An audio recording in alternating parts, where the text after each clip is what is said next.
ஆதித்த கரிகாலனோட தங்கை, ராஜராஜ சோழனோட அக்கா, வல்லவரையர் வந்தியத்தேவரோட மனைவி. குந்தவையோட எத்தனையோ கல்வெட்டுகள் இன்னைக்கும் இருக்கு.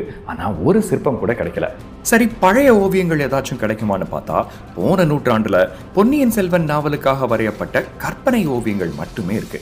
இந்த கற்பனை ஓவியங்களை மட்டுமே வச்சு அவங்க உருவத்தை மீட்டெடுக்க விரும்பல. அதனால 3 விஷயம் பண்ணேன். குந்தவையோட காலத்துல செய்யப்பட்ட மற்ற பெண் சிற்பங்கள்ல ஆபரணங்களை கவனிச்சேன்.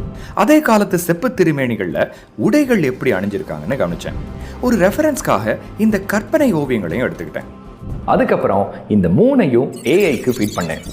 இதோ நாம பார்க்க காத்திருந்த இளவரசி குந்தவை.